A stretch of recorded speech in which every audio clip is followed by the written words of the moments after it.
3, 2.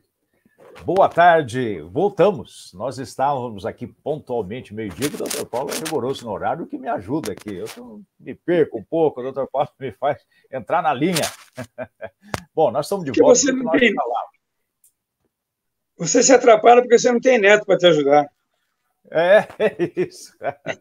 Preciso, falta mesmo, muita falta. Doutor Paulo, é o seguinte, nós estávamos aqui comentando, doutor Paulo, eu precisei interromper porque tem um problema de configuração, pronto, mas já estamos no ar de novo, e a gente dizia que sexta-feira é o dia da gente dar uma relaxada dessa rudeza, muitas vezes, da lide política, e hoje nós vamos falar de literatura, paixão do doutor Paulo e minha também, mas ainda que eu não seja um cronista. Eu sou escritor técnico, o doutor Paulo é um cronista, aí tem o seu lirismo, o seu olhar da realidade. Hoje nós vamos falar de um dos livros do Dr. Paulo que eu mais gosto, que é esse aqui, que tem tanto eco até na minha história pessoal. Eu não sou de redenção, mas eu sou um homem da roça. E, como já dizia o poeta português, o poeta português, eu acho que é essa de Queiroz, né? Quem fala da sua aldeia, fala do mundo. Não é isso, Dr. Paulo? Então vamos lá. Vamos falar desse livro aqui. Gostoso livro. Redenção era assim. Memórias da Juventude de uma Cidade Nostálgica, Dr. José Paulo Pereira, e acrescento eu aqui, médico e escritor, de nomeada, e nosso amigo, com muito prazer. Doutor Paulo, como nós inauguramos lá na Rádio Cultura, eu queria propor o seguinte, eu faço uma leitura aqui de um dos capítulos do livro, que aqui tem causos nesse livro, doutor Paulo, aqui aparece a foto bem, olha só que legal. Né? Da matriz de Redenção da Serra, da matriz velha. Então, aqui tem causos, tem reflexões, tem fotografias legais, e eu escolhi um caos aqui, aliás, um perfil aqui, hoje não é caos, um perfil. Perfil de Geraldo Lopes.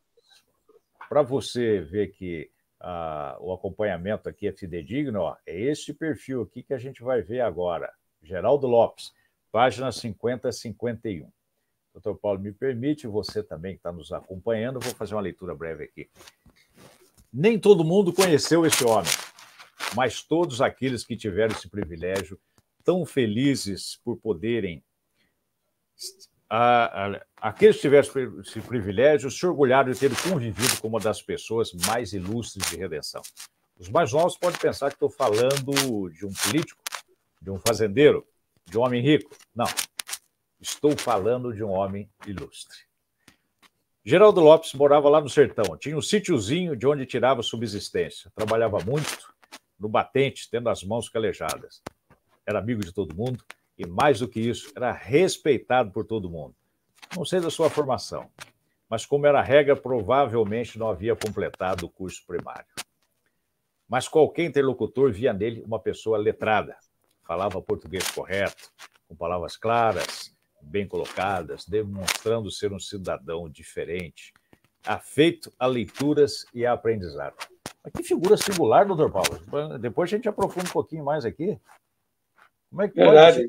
Nossa, de pés descalço, ele tinha leitura?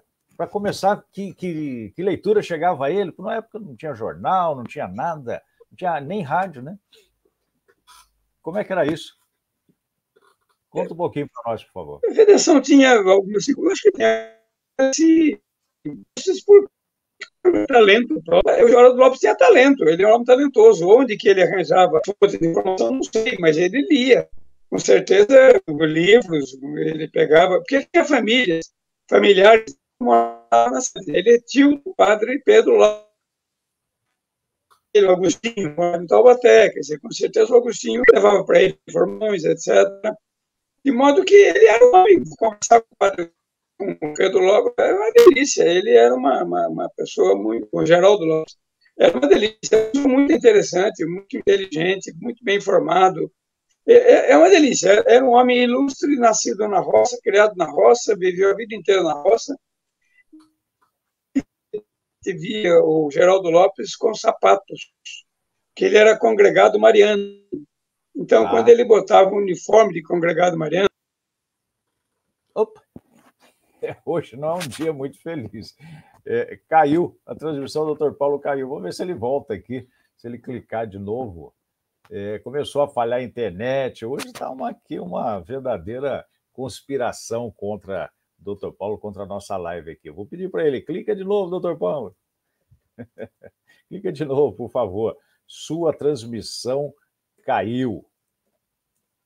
Tem dia que está assim, a internet parece que está voltando aos primórdios, né, que era bem precário.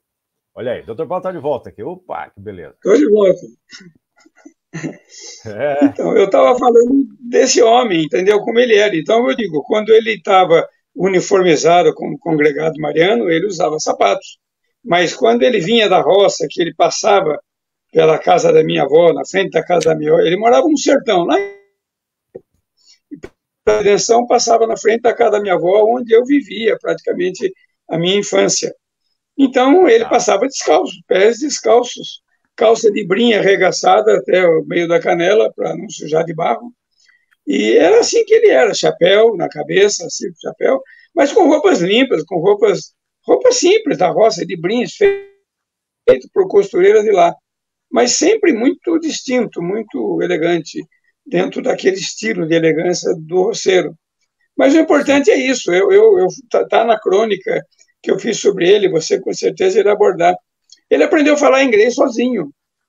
Deixa eu falar Não disso. sei se usando. Tá aí, leia aí. Aos sábados e domingos ele ia à vila. Talvez por ser boa companhia, vivia com outros tantos seus vizinhos por aquelas estradas, naquela conversa longa e vagarosa, com ares de alegria e felicidade. Passava pela casa da minha avó e, se houvesse alguém ali pelo terreiro, parava para um bom dia, um copo d'água e um dedo de prosa. Era quase obrigatório aguardar sua passagem pela satisfação em revê-lo e ouvir sua conversa e aproveitar seus ensinamentos. Não que vivesse dando aula, como um chato. Sua presença que agradava, independentemente do que falasse ou do que fizesse. A sua presença era encantadora. Eu me lembro disso, eu me lembro, não desse caso, óbvio, eu me lembro de figuras assim na minha infância, na roça, que tinha essas figuras singulares. Esse mesmo que eu citei, o doutor Joaquim Faria, lá do sertão, não era letrado, mas era pessoa que a gente ouvia, e essas pessoas não davam aula, mas elas eram realmente sábias, tinham informação, era muito gostoso, né? E completo o seguinte, o papai, essa informação aqui, com certeza não completou o curso primário, que era uma judiação, porque na roça só tinha até o 3º ano primário, não é isso, doutor Paulo? Exato, minha avó teve 8 filhos, só o caçula terminou o curso primário. E com um grande orgulho, que era ter completado o curso primário, na sala da minha avó tinha um retrato, tinha um quadro com o diploma dele de curso primário na parede. Mas é um orgulho mesmo. Aquilo era uma honra. Era uma honra, era um orgulho um filho ter terminado o curso primário. Meu pai fez até o 3º ano. Meu pai escrevia, redigia, lia perfeitamente, como qualquer cidadão outro hoje formado em universidade. Só tinha 3º ano primário. Era o que tinha. Não, era uma lógica muito estranha, porque o 3º ano primário, que era oferecido, né, para a grande massa e tal, era de imensa qualidade. Eu tenho os caderninhos do papai aqui, no nível de ensino fundamental, hoje, 8º, 9º ano, né? Eu não sei por quê. Chegava só até o 3º ano primário e a 4º ano primário só na cidade, na sede. Estranhíssimo isso, né? Exato. E o pessoal que saía daquele tempo do 4º ano primário sabia geografia, sabia história, sabia polícia, sabia fazer contas, sabia leitura, sabia fazer conta, tudo quanto é conta. Talvez não fizesse uma raiz quadrada, mas contas normais da venda lá do armazém do João Correia. E tem mais, muitos deles faziam conta de cabeça. Eu conheci uma figura em Redenção muito, uma pessoa interessante, também eu acho que tem uma coisa, o Zé Tento. O Zé Tento, ele sempre dizia, humilde, depois já de maduro, quando eu ia conversar com ele, ele falava assim, você perdoe, mas eu não tenho leitura, ou seja, ele era analfabeto. Mas ele conseguiu ganhar vida, tornou um fazendeiro, morreu há uns 2, 3 anos. Ele foi uma pessoa ilustre e ele não sabia fazer conta no lápis, ele fazia conta de cabeça. Ele comprava e vendia gado com somas grandes, e ele fazia as contas todas na cabeça. Ele não sabia escrever, não sabia fazer número, não sabia fazer conta. Mas nunca ninguém levou um tostão dele a mais, porque ele sabia o que estava vendendo e o que estava comprando. São coisas peculiares daquela época, daquela região, daquele local, que hoje em dia não se faz mais. Se não ensinar a criança, não aprende, pronto, acabou. Pronto, é. Então, continuando aqui a nossa crônica. Com o que lhe era possível, se vestia bem. Citou aí o terno de brim azul, né? Camisa branca e chapéu de feltro. Olha só, ele é elegante mesmo. Chapéu de feltro não é para qualquer um, não. Né? Andava descalço. Né? Agora, esse andar descalço que me chamou a atenção, né? Singular, né? De paletó e descalço. E a calça arregaçada para não sujar de barro. Então, deixa eu contar uma particularidade lá de Redenção. Vindo da casa da minha avó, do meu bairro, antes de chegar à Redenção um pouquinho, tinha uma água que passava, um canal d'água, um riozinho, passava uma pontinha e passava para lá de baixo. O rio atravessava a estrada. Era comum, eu, inclusive, minha família, fazer isso. A gente vinha descalço da roça, trazia o sapato no embornal. Ali lavava o pé e calçava o sapato. Isso mesmo. Que é para chegar na festa com o sapato limpo. Porque se viesse desde a casa com o sapato chegava sujo. Sim. Então a gente lavava o pé no riozinho, calçava o sapato e chegava pisando duro com o sapato novo na festa, que o pé tinha sido lavado ali no riozinho, que era logo na entrada da cidade. É comum isso, naquele tempo não se usava sapato, todo mundo andava descalço. E levava a meia no bolso ou não? Às vezes sem meia, mas às vezes levava meia no bolso também. Às vezes usava aquela botina, o roceiro usava aquela botina de calçar, e aquela botina geralmente não usava meia. É verdade. O papai era singular nesse aspecto, ele não andava descalço e usava meia com a botina. E sempre estava ali certinho. Bom, vamos lá aqui, continuando. Dizia que era bom em matemática, mas o mais significativo, e isso é realmente de chamar atenção, é que ele sabia inglês. Autodidata, aprendeu com dicionário. Parece incrível, mas é verdade. O Dr. Paulo está falando. Está falando, está aqui. Verdade. Todo mundo em Redenção sabe disso. Tem fé pública. Tinha enorme interesse, método, paciência e sabedoria. Um homem lá da roça, lavrador, sem escola, sozinho. Sozinho, não era casado? Não, sozinho que digo sem professor. Sem professor. Falando inglês era totalmente inusitado. Naquela época, em qualquer lugar, né? Em qualquer tempo. Sim. Pois o Geraldo Lopes falava. Aí se questiona. Se ele tivesse recurso para estudar, chegaria mais longe? Talvez. Poderia ser um grande professor, doutorado, famoso, mas chego a imaginar que ele chegou onde queria. Dentro da sua comunidade, ele foi doutorado e famoso. Recebeu todas as glórias que lhe foram possíveis, tanto quanto receberia em outra situação. Se não dá para afirmar se seria melhor, o pior para ele. Estava sempre feliz, realizado, parecendo ter tudo que almejou. É provável que tenha conseguido isso tudo por viver em melhor situação ou em menor situação de conflito e competição. As coisas para ele eram fáceis e ele realizava tudo sem desgaste e sem grandes emoções. Era um homem feliz. Olha só, um homem feliz. Né? Ou seja, eu lembro, eu já comentei isso, vou comentar de novo. Plínio de Arruda Sampaio, lembra dele, que é figura histórica? Lembro. Deputado federal. Deputado federal e tal. E o Plínio, ele tinha raízes aqui em Taubaté, tinha parentescos aqui em Taubaté. E ele, na época... Guido Miné era parente dele. Não sabia. Então... Era ligado ao Guido Miné, não sei se parente, mas era ligado ao Guido Miné. Então. E era um político da mesma geração, né? Muito bem. E ele falou que no exílio, eu acho, não sei se no Peru, na Bolívia, aí lá nos altiplanos, lá naquelas distâncias, encontrava aquelas figuras autóctones da roça, sem bem material nenhum, mas com uma dignidade que se impunha pela própria existência. E me parece que esse é um personagem típico desse, da nossa roça aqui, o Geraldo Lopes. Exato. Não é? Então, e o doutor Paulo cita aqui, era tio do padre Pedro Lopes, que se fosse vivo poderia confirmar essas informações e acrescentar outras tantas. Aqui, padre Pedro Lopes, aliás, até eu fiz um recorte aqui, recordando padre Pedro Lopes, essa figura carismática, não é? Que faleceu com 88 anos de idade, me parecia que foi cedo ainda, que ele tinha tanto a oferecer. Era um homem singular também, né?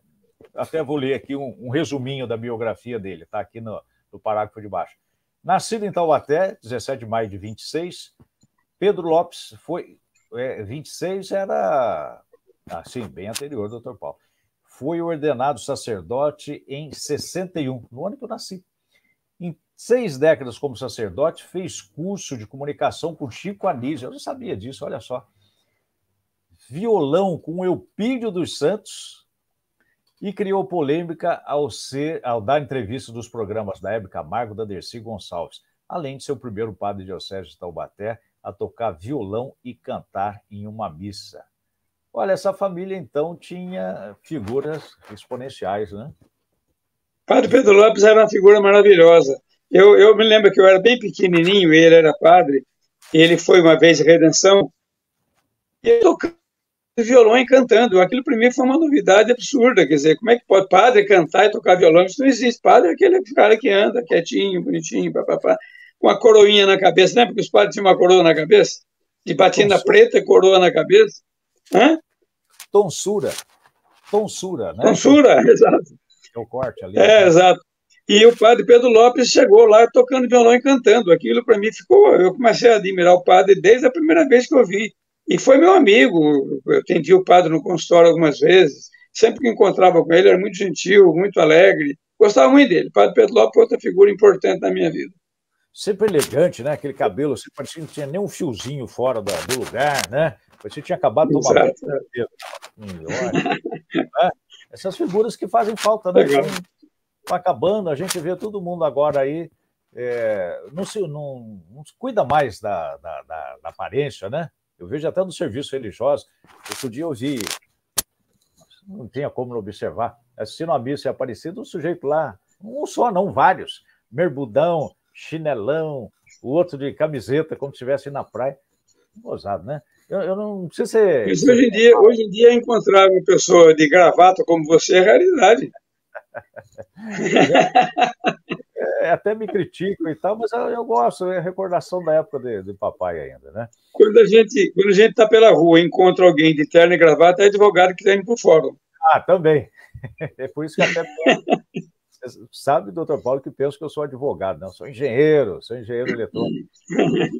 Eu tive que enfrentar muitas vezes as lides jurídicas aí, né, as questões jurídicas da política, e eu acabei adquirindo um vocabulário da área de direito. Aí pronto, aí confunde de vez mesmo, né?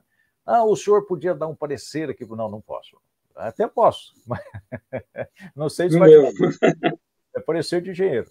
Muito bem, doutor Paulo, chegamos aqui ao final da nossa agradabilíssima live aqui, para mim, pelo menos, para você que está assistindo, tenho certeza também que foi.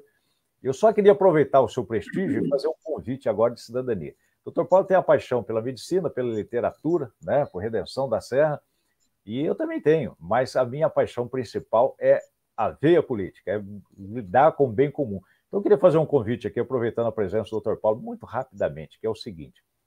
Hoje nós vamos fazer a segunda audiência. Doutor Paulo, estou fazendo o seguinte, aproveitando a tecnologia, essa facilidade aqui de comunicação, de ir ao povo a partir da internet, das redes sociais.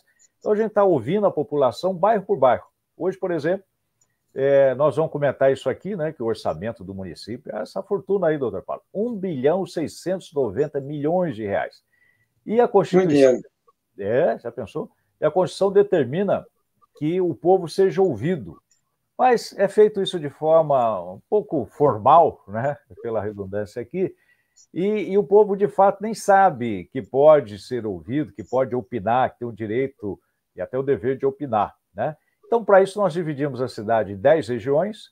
Ontem nós ouvimos a região 10, hoje vamos ouvir a região 9, que é composta aqui por esses bairros, Alto do Cristo, São Pedro, Bosta da Saúde, Campos Elíseos, Chácara Silvestre, Fonte Imaculada, Jardim América, Monte Belo, Parque Três Marias, Residencial Colinas e Terra Nova. Então, todo mundo convidado hoje. Doutor Paulo, difícil aparecer aí, esse horário é mais complicado, mas 19h30 a gente volta aqui para fazer este orçamento participativo virtual, esse orçamento cidadão. Doutor Paulo, encerrando, muito obrigado pela sua presença. Semana que vem, espero que não vai ter nenhum percalço técnico, né? Tomara. E se permite... É sempre uma alegria estar aqui com você. Prazer. Muita alegria estar aqui com você. Muito bom. E se permite, a gente continua A redação era assim. os causos aqui, pode ser? Claro. Sucesso, o pessoal gostou muito. De vez em quando a gente fala de técnica de medicina, mas essa parte da literatura é encantadora, né? Chama a atenção. Professor, é muito bom. Então tá bom. Um abraço, doutor Paulo. Obrigado. Boa sorte, tchau.